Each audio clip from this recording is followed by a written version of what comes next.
When I think about taking a risk, I think about courage. It takes courage to risk. And our kids want to protect themselves too.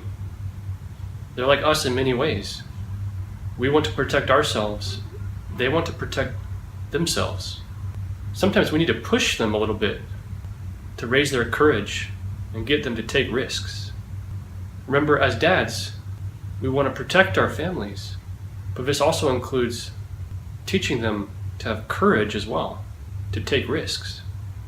How can you get your kid confident to take a risk?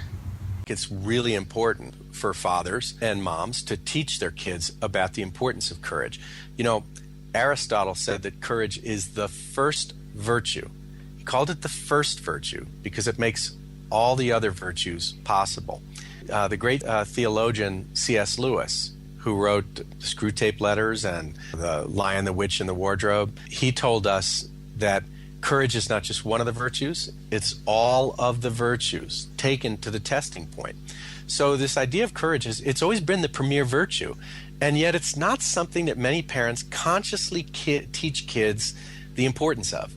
So we actually have conversations about courage. I can give you an example, and maybe your listeners can consider doing something similar in their parenting. I was with Alex, and we were at the beach, and I had a kayak, and I took him in the kayak with me out into the ocean.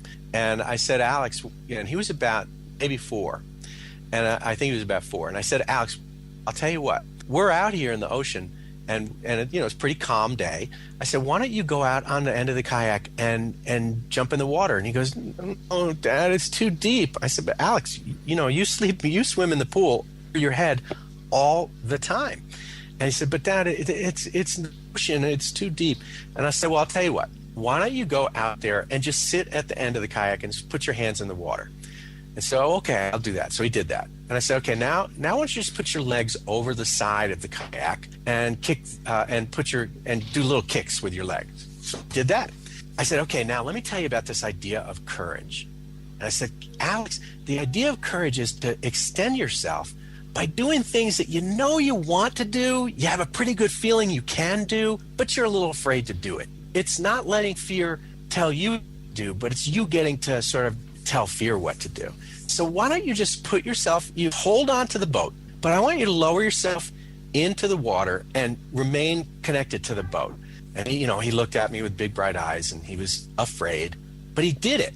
And that's the whole point of courage, is to do the thing you're afraid of doing when doing it is going to benefit your life.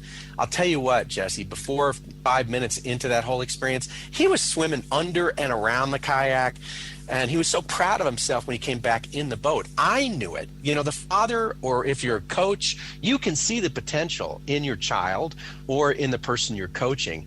And you've got to nudge them into their potential by helping them do uncomfortable things. Helping your kids become courageous means helping them embrace discomfort, being willing to move into discomfort to help them grow, progress, and develop. So that's just that idea of nudging your kids into discomfort, not at an absorbable rate. You've got to be able to do it in small incremental steps at their pace. But you got to help them close the gap between where they are and where they want to get to from their potential. What I got from Bill there was that courage is vital, but it takes small steps. Courage, he said, makes all other virtues possible. We all at times have to embrace discomfort and nudge a little bit. And when we nudge our kids, we have to do it at their pace. We close the gap from where they are to where they want to be in small steps.